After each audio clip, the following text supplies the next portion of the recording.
JP Morgan की तरफ से प्रिडिक्ट किया गया है और ये रेटिंग आई है कि थर्ड लार्जेस्ट इकोनॉमी बनने में अब इंडिया के चंद ही साल बाकी हैं और 7 इयर्स में वो ये फासला तय कर लेंगे। दरअसल वो काकड़ साहब आपने कहा कि वो गए हुए हैं, उनको पिछली लाइन पे खड़ा किया है चाइना में, और मुझे ये फील आ रहा था कि केयर टेकर वजीर आजम हो तो ऐसे उसकी कोई इज्जत तो नहीं होती, तो उनको बेचारों को पिछली लाइन पे खड़ा किया। वैसे हम चाइना के BRI belt and road initiative में सबसे इम्पोर्टेंट इत्यादी हैं, और जब हमारे वजीर आजम या पाकिस्तान की अहमियत आती है तो पीछे खड़ा कर देते हैं। इंडिया के प्राइम मिनिस्टर नरेंद्र मोदी साहब ने कहा था कि मैं बनाकर दिखाऊंगा, फर्स्ट 3 लार्जेस्ट इकोनॉमीज में से एक इंडिया को अपने ही दौर में मैं बनाकर दिखाऊंगा, जो उनका कहना है कि अगला दौर उनका है।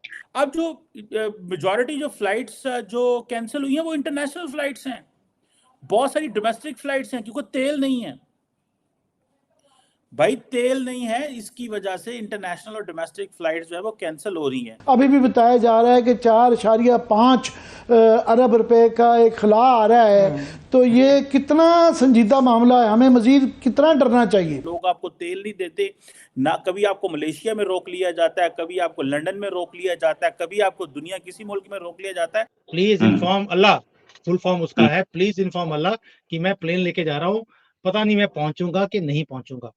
लेकिन एक पहली दफा नहीं हुआ, 76 साल से जलील हो रहा है ये country. India and Japan will be Asia's next power couple. बाकी इंडोनेशिया और बाकी मुल्कों की लीडरशिप फर्स्ट लाइन में, साडा वजीर आजम तीसरी लाइन में चीनियों ने खड़ा कर। हेलो फ्रेंड्स, जय हिंद। हिंदुस्तान स्पेशल में आपका स्वागत है दोस्तों। अमेरिकी multinational financial service company JP Morgan का मानना है कि 2030 तक भारतीय अर्थव्यवस्था का आकार 7 ट्रिलियन हो जाएगा। जेपी मॉर्गन के Asia Pacific equity research director James Sullivan का मानना है कि 2027 तक भारत में दुनिया की तीसरी सबसे बड़ी अर्थव्यवस्था बनने की क्षमता है। मीडिया के साथ बातचीत में सुलिवन ने कहा कि भारत की अर्थव्यवस्था में लगातार तेजी आने की संभावना बनी हुई है। अगर सब कुछ ठीक रहा और कोई बड़ी आपदा नहीं आई तो भारतीय अर्थव्यवस्था अगले 7 साल में $7 ट्रिलियन के स्तर पर पहुंच सकती है।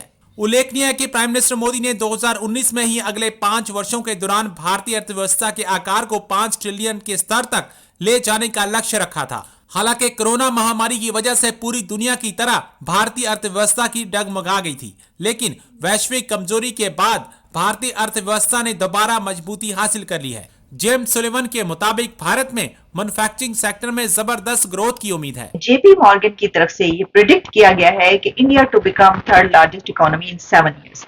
अब देखिए, जेपी मॉर्गन के एमडी ने ये कहा है, इसलिए ये कोई छोटी बात इसलिए नहीं है कि जेपी मॉर्गन कंपनी जो है वो American multinational financial services company है और इसका हेडक्वार्टर न्यूयॉर्क में है और it is the largest bank in the United States and the world's largest bank by market capitalisation.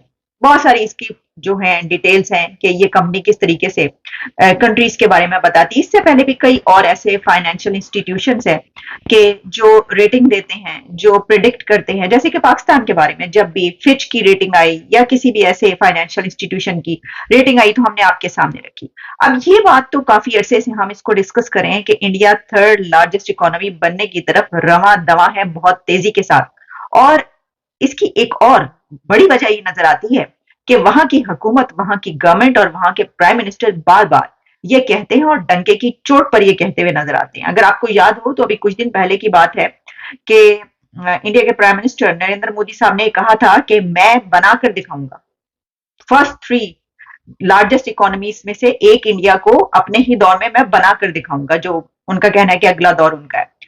तो एक तो वो डंके की चोट पर ये कहते हैं कि हम करेंगे, और फिर हमें ऐसी डेवलपमेंट्स होती हुई नजर आती हैं कि जिससे पता ही चलता है कि जैसा बताया गया है कि एशिया में अगर इकोनॉमीज जो है वो उनका बहुत यानी दरहम बरहम हुई है, तो इंडिया की इकोनॉमी वो है कि जो अपनी जगह पर कायम रही और नीचे नहीं आई। क्योंकि दुनिया में कहा जाने लगा कि जिस वक्त दुनिया पर सबसे बड़ा क्राइसिस रहा, उस वक्त अगर एक कोई कंट्री फलता फूलता हुआ नजर आया और उसकी इकोनॉमी बढ़ती हुई नजर आई तो वो इंडिया है। अच्छा, अब ये जो बात की गई है कि एमडी जेपी मॉर्गन ने कहा है कि थर्ड लार्जेस्ट इकोनॉमी, इसके ऊपर उन्होंने कुछ फैक्टर्स भी बताए हैं जिसमें उनका ये कहना है कि India's economy is powered by growth in the manufacturing sector, और manufacturing sector will grow from 17% to 25%, और फिर उनका ये कहना है कि there will be a big change in the Indian economy in the long run as exports hit $1 trillion. ये कहा है जनाब एमडी साहब जेपी मॉर्गन के। तो ये तो अभी सिर्फ दो फैक्टर्स हमने आपके सामने रखे हैं। जो ट्रेड का फैक्टर है वो तो हम अक्सर ही आपको बताते रहते हैं। हम तो देख रहे हैं कि ट्रेड तो दिन ब दिन उनकी आगे से आगे बढ़ती चली जा रही है। पूरी दुनिया में इस वक्त जहां से ट्रेड सबसे ज्यादा करने की कोशिश की जा रही है, कंट्रीज कोशिश कर रहे हैं कि वो भी उस मार्केट में दाखिल हों, तो वो इंडिया है।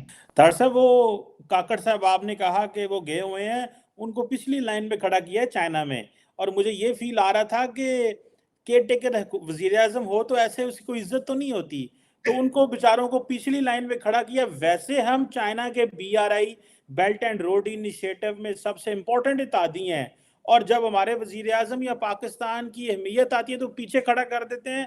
बाकी इंडोनेशिया और बाकी मुल्कों की लीडरशिप फर्स्ट लाइन में, साडा वजीर आजम तीसरी लाइन में चीनियों ने नहीं, वो खड़ा वजीर कर। आजम चीमा साहब, मैं तो उसको वजीर आजम कहता भी शर्म आती है मुझे उसकी वजह। वो किस किस्म का वजीर आजम है जो खड़े जो ना निकले है? मुझे ये बताया ना, उसको किसने अथॉरिटी दी है to become a prime minister? जाके सारा यार तुम्हारा सारा सोल ऑब्जेक्टिव इज इलेक्शन। तुम्हें किसने कहा चाइना चले जाओ यार? किस मैंडेट से, क्या बताते हो कि मैं किस तरह आया? मैं प्रेसिडेंट शी ने उसके साथ शेक हैंड किया, क्या किया शेक? जाते भी बंदा खुद सोचता है यार मेरा साईं वारसी कोनी में कितने चलना है यार। चलो, लेकिन एक पहली दफा नहीं हुआ, 76 साल से जलील हो रहा है ये कंट्री, बगैर जमीर के, बगैर लीडरशिप के, बगैर किसी मैंडेट के, बगैर किसी प्लान के। आज भी वहीं खड़े हैं। पता नहीं इनको कौन ये चाबियां पकड़ा देता है दफ्तरों की, और ये कहते जाओ। आज मैं शॉक्ड हूं। आज सुबह की मैं बात बताता हूं। मैं आपका एक किसी का प्रोग्राम सुना जो मेरे लिए इंतहाई तकलीफ देती। आपके एक मिनिस्टर थे मुराद सईद साहब, जिनके पास की पोजीशन थी, और किस तरीके से चाइना से, याद है किस तरीके से उन्होंने CPEC और चाइना को जलीलो ख्वार किया, किस तरीके से, और किस तरीके से एक वाहिद मुराद सईद एक मिनिस्टर था जिसको प्रमोशन दी गई थी और अवार्ड दिया था मेरे मुर्शद पाक ने, कहा था ये सबसे ज्यादा परफॉर्मिंग है। उसको चाइना वीजा नहीं देता। एक बिजनेसमैन CPEC रिलेटेड आया, जो आज मुझे पता चला, मुझे बड़ी तकलीफ हुई। वो CPEC का एक चाइनीज बिजनेसमैन बिलियनर आया पाकिस्तान के अंदर, कमरे में अंदर घुसा तो इसने कहा इसको निकाल दो, इसने परफ्यूम बहुत तेज लगाया, और उसको कमरे से निकाल दिया गया। जब स्टाफ ने बताया कि ये तो बहुत बड़ी कंपनी का CEO है, ये तो चाइना से आया सिर्फ आपको मिलने के लिए, इसको मिलने, उन्होंने कहा नहीं जी इसका परफ्यूम बहुत तेज है, कमरे से निकाल। ये आज मुझे पता चला। तो चीमा साहब, ये कौन है? ये आप कौन लोग हैं? मैं किसी वक्त तो सोचता हूँ ये कित्थों आ गए जा रहे लोग की। तार साहब, वो तो बात सही है, जारी बात है, हमारी जिस तरह के लीडर है